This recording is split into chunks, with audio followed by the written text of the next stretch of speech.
Many women were also there, looking on, Matthew's Gospel tells us.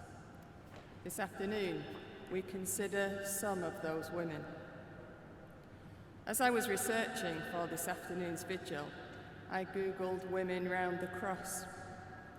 After 3 suggestions about actual women around the cross of Jesus, Google diverted to suggestions of jewellery and crosses with rounded shapes, and then onto shoes with crossbars. The implication seemed clear. The women around the cross of Jesus are rarely heard, and yet they are there. They're there in the Bible, and they are there in Christian traditions from around the world. They do not run, they do not hide, they do not lie about their friendship with Jesus. They remain with him in his suffering and dying. They are brave and influential. They are witnesses to Jesus' death. They stand silently in defiance of Roman cruelty and religious persecution. These women stand in resistance to cruelty and persecution in every age.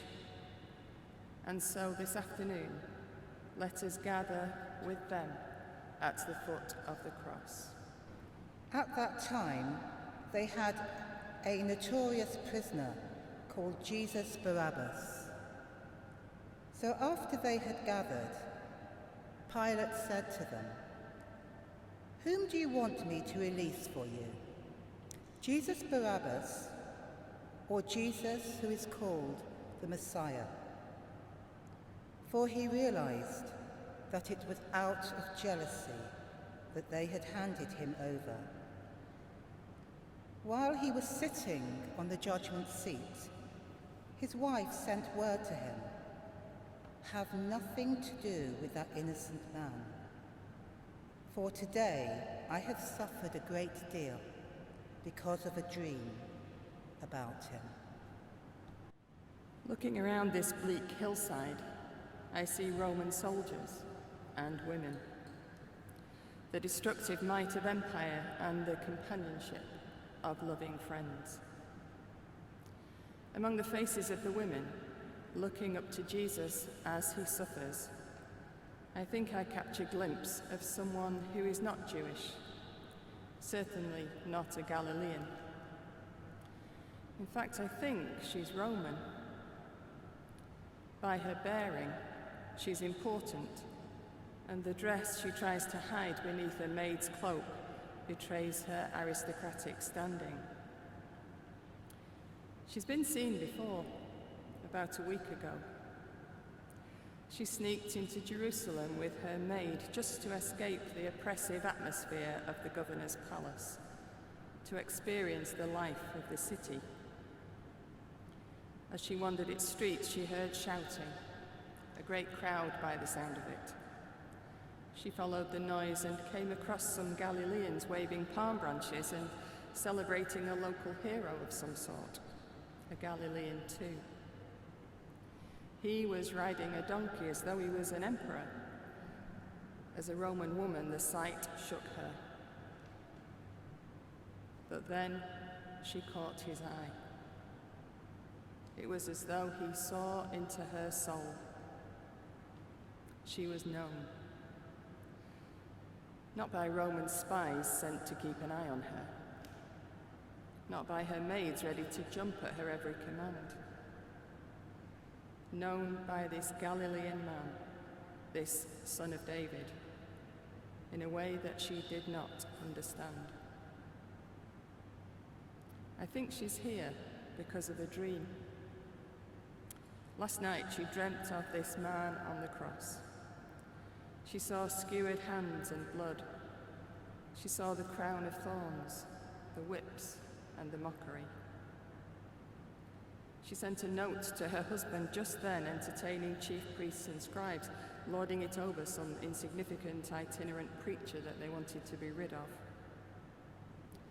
"Leave him alone," she wrote. But Pilate called for water, rolled up his sleeves, and washed his hands of the matter. He would not be guilty of this innocent death. He would not prevent it either. But I think I see Pilate's wife among the women at the foot of the cross. The only person to intervene in this miscarriage of justice. The only person to try to stop Pilate from sending Jesus to execution.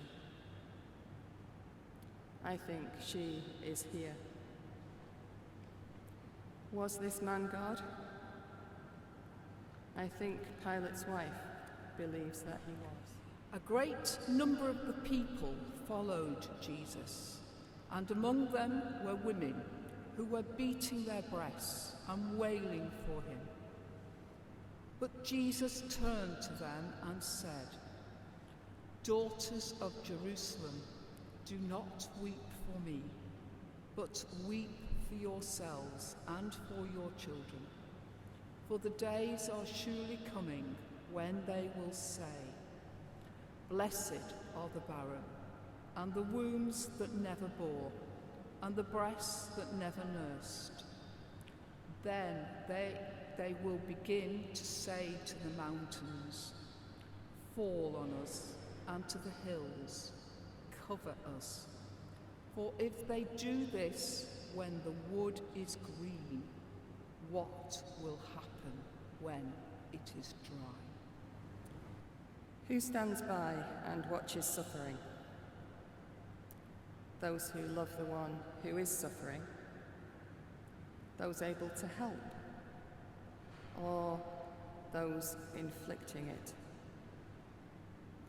The procession of suffering prisoners brought by soldiers along the route to the hill of execution is usually met by averted faces.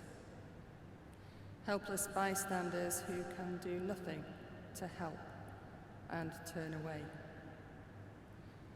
Bystanders who can bear no more, avert their gaze. Compassion fatigue. Don't get involved is the usual advice. Don't draw attention to yourself. The soldiers might pick on you too. Who can look on? For some, suffering is everyday life, inflicted or received.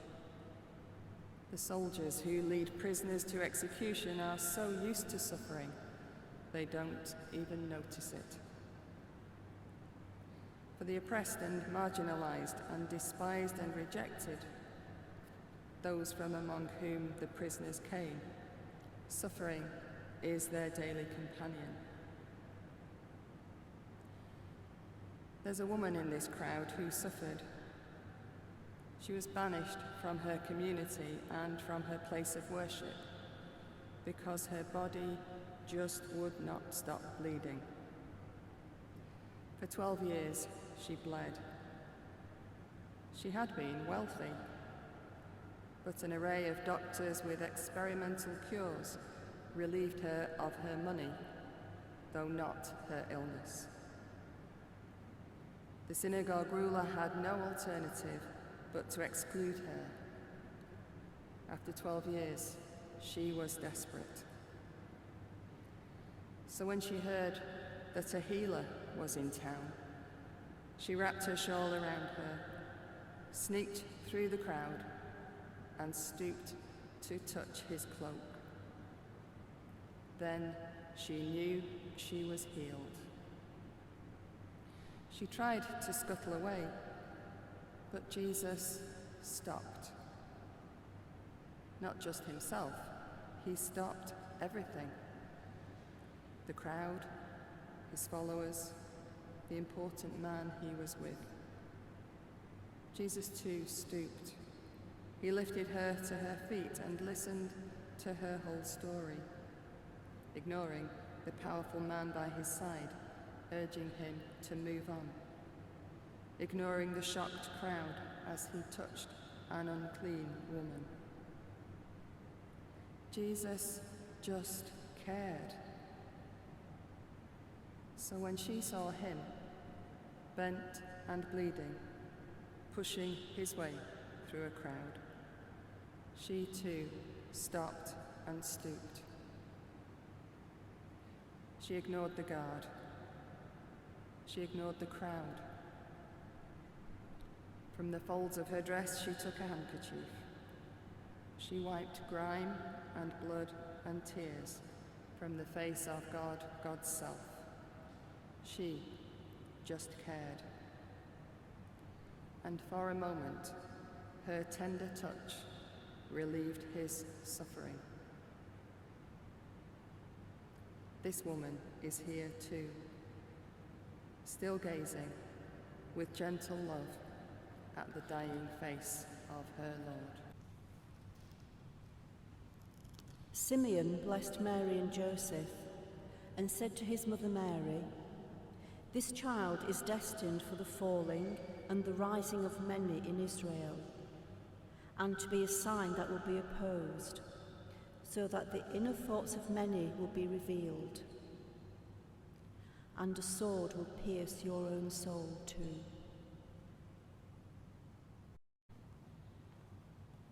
His mother's here, of course. She's been with him from his cradle. At his baptism, a man in the temple told her, "A sword will pierce your soul." Among all the words ever written and still to be written about love, I wonder whether these words tell us more than most. A sword will pierce your soul. Maybe Mary has lived in dread of this moment. As she saw Jesus grow, begin his ministry, proclaim good news to the poor, release to the captives. Did she know? Probably not exactly what the cost would be, but certainly she hoped it would not be this. But she had been the first to talk about God bringing down the mighty from their seats and sending the rich away empty. She must have had an inkling what that might cost. Perhaps when she realized how well her son had imbibed her faith, a sense of foreboding passed through her. And when he said he had come to bring release to the captives, perhaps she knew. And now, here she is, with us, at the foot of the cross. Now, in this moment, Jesus' words about his kingdom become much more than a nice idea. Now his talk of changing the world comes to the ultimate test. Here he is, Mary's son, tortured, beaten, hung. And here she is, a sword piercing her soul as she looks on. Did she know? Mary stands by the cross, looking back on all that has been.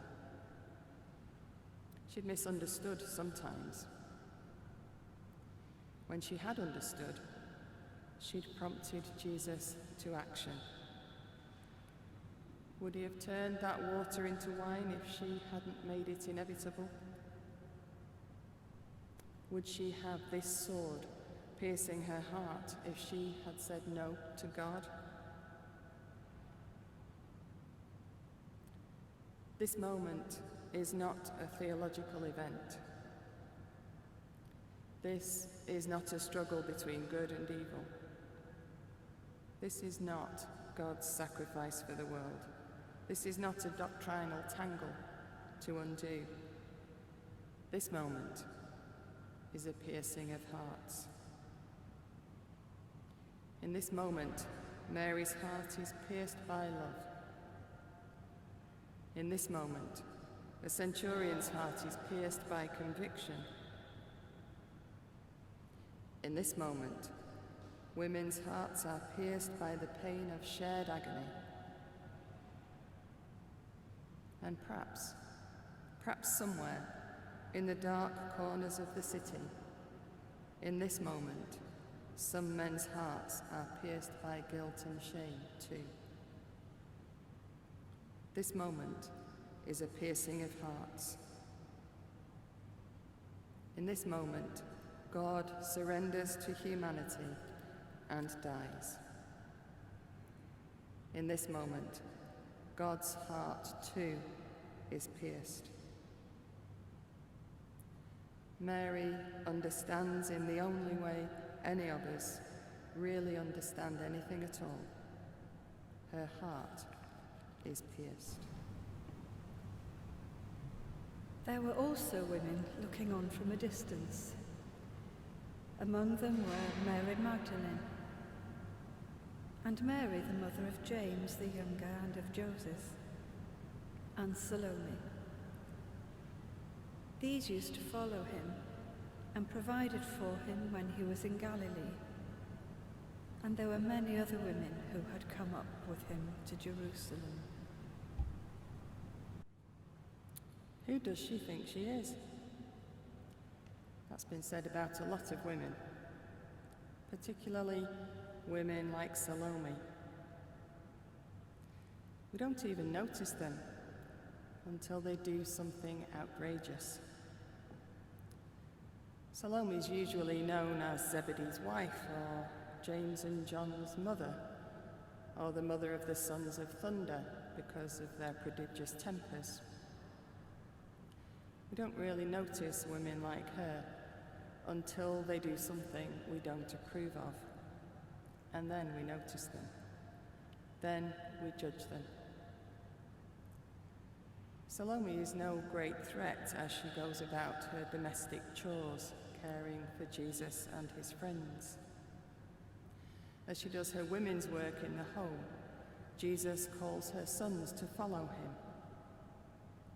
And she's no threat as the dutiful wife of Zebedee. But when she starts talking to Jesus herself, she becomes a problem. When she asks a favor, it's worse.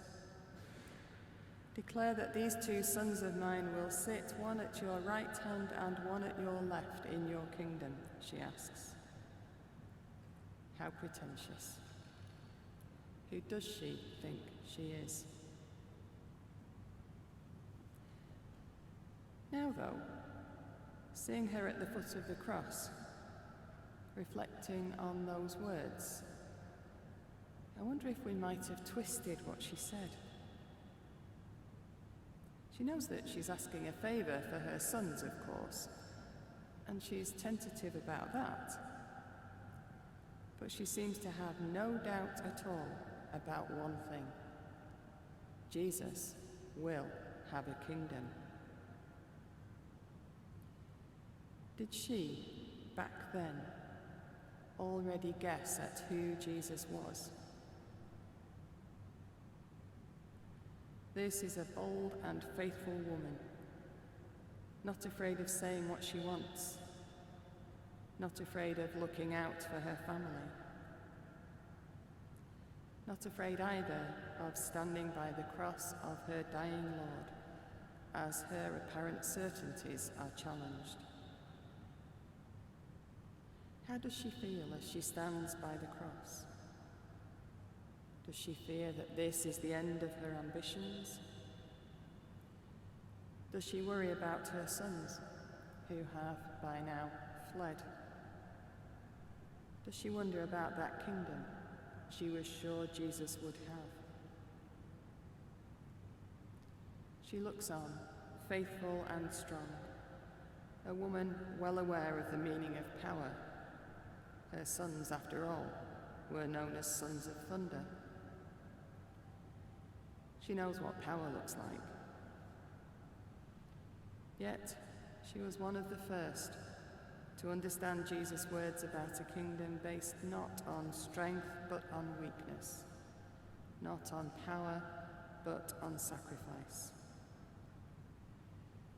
Perhaps she understands better than most of us what's happening here, as she has sacrificed for her family for years. Perhaps she sees in Jesus a greater sacrifice. Perhaps she sees that his kingdom is in weakness. How does she feel as she sees her Lord surrender to the throes of death? Standing near the cross of Jesus were his mother and his mother's sister, Mary, the wife of Clopas, and Mary Magdalene. When Jesus saw his mother and the disciple whom he loved standing beside her, he said to his mother, "Woman, here is your son." Then he said to the disciple, "Here is your mother." And from that hour, the disciple took her into his own home. Mary Magdalene is here, of course. Jesus' affectionate, dependable follower, his confidant. Equal to Peter in commitment to Jesus. Until now, for Peter has fled and she remains. Mary of Magdala. Mary, a tower of strength. Mary, the loyal, faithful, understanding companion of Jesus. Mary, who has posed such a threat to religious leaders down through the years that the Church has done its best to annihilate her. Women leaders don't look good in patriarchies. Women leaders challenge the privilege of men. So, Mary Magdalene has been demoted, made into a call girl instead of a called woman, a trollop instead of a teacher, an aberration instead of an apostle. This woman, who has supported Jesus' ministry and proclaimed Jesus' teaching, stands in solidarity with us by his cross. She has much suffering to come. Just as Jesus showed the men in power what they were really like, and they smashed him for it, so Mary will show future men of power what they are, and they will denigrate and disparage and deny her. They will render her unclean, so that their flimsy self-perceptions and false self-projections might survive. But Mary is a tower of strength. She will rise again as a loyal apostle. Now, here, Mary must be torn between desperate hope that her beloved Lord will spring full of life from the cross, and a desire for death to come quickly to him and end his torture. Jesus holds on. He forgives his persecutors, as Mary will have to do as well. He promises peace to those who fail to understand. And Mary too will need to do that.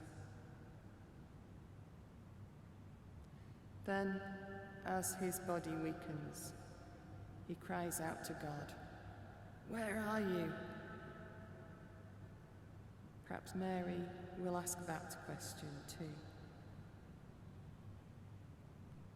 For now, in this moment, Jesus looks down, and the last face whose dying I see is Mary's. Standing near the cross of Jesus were his mother and his mother's sister, Mary, the wife of Clopas, and Mary Magdalene. When Jesus saw his mother and the disciple whom he loved standing beside her, he said to his mother, "Woman, here is your son." Then he said to the disciple, "Here is your mother." And from that hour the disciple took her into his own home. Alongside Pilate's wife, hiding her wealth and her position, stands a contrasting woman. Another one, finally, with no name. A Galilean from Emmaus. She is not significant. She's never been significant, really. She has no wealth. She has no position. She is her sister's sister, her nephew's aunt, her husband's companion. In the end, she is nameless, representative of so many nameless ones whom Jesus has loved. She's not been nameless to Jesus, though. That was what drew her to him. Nobody, it seems, is nameless to him.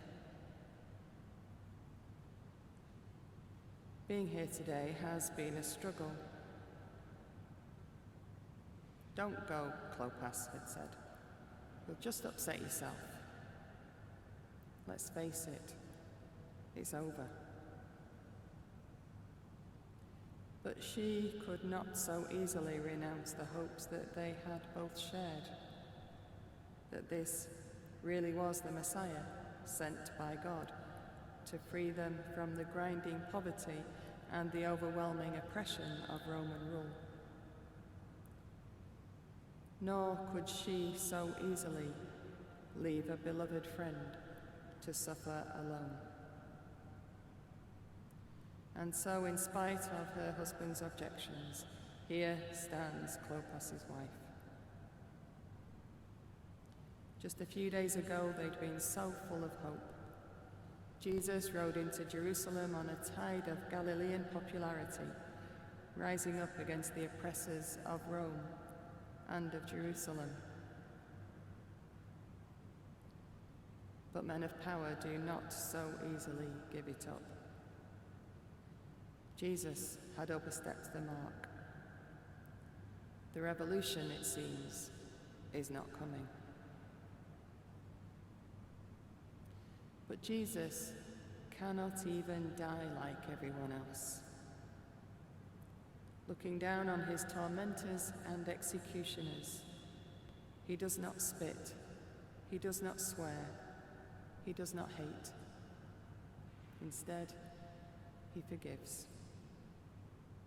Somewhere, even in his death, he seems to offer hope. Hope that Clopas's wife perhaps can see. And the tiny flame of hope in her just will not die. She stays with the others at the cross as Jesus breathes his last.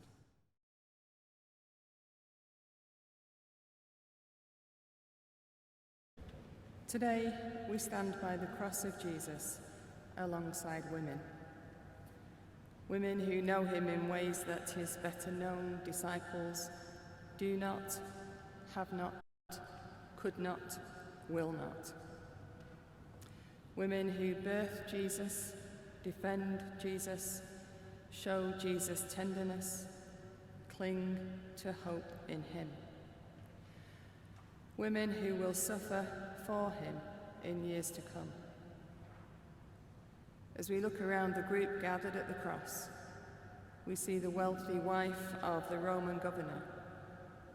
She dared to send a message asking her husband to leave Jesus alone.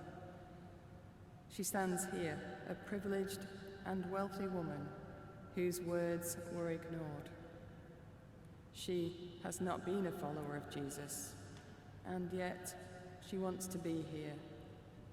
Perhaps she believes that he is the King of the Jews.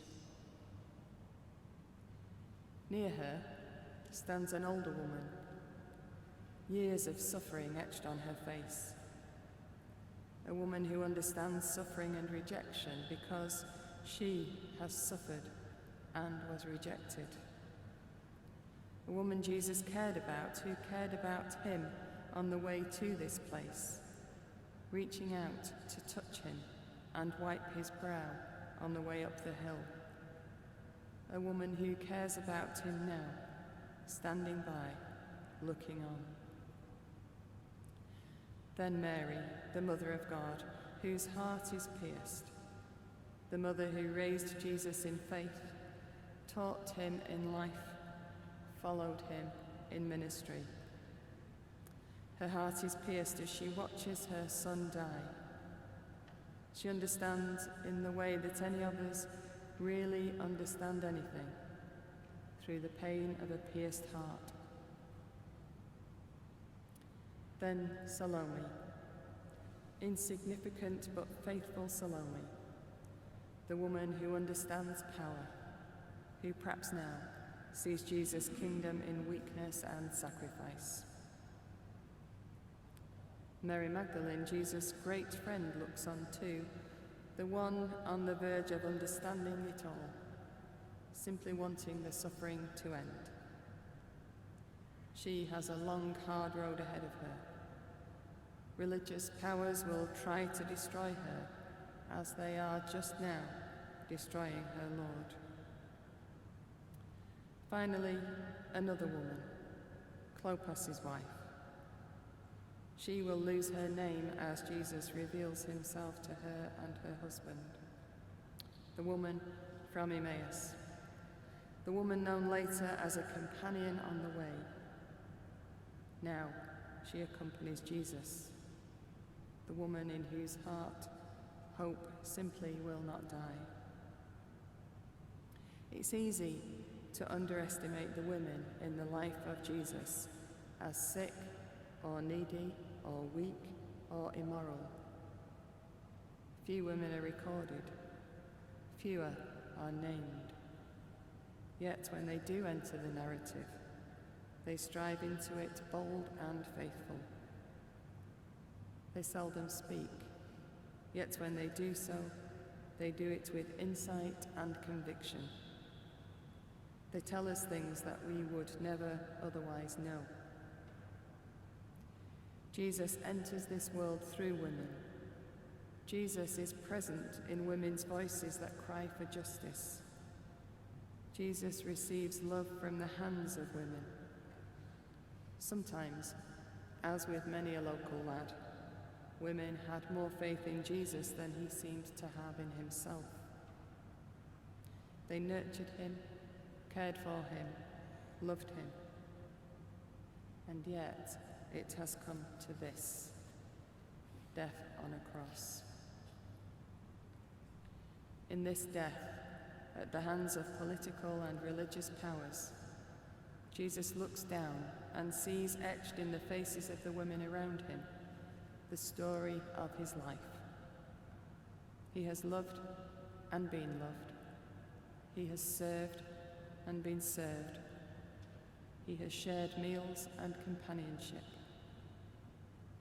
And now he comes to that final moment that is to be gone through alone. Even God, it seems, has abandoned him. In death, even surrounded by love, he is alone. Does he know he will return? Perhaps. I suspect that if Jesus thinks he might return from death, he also knows it will be to these women.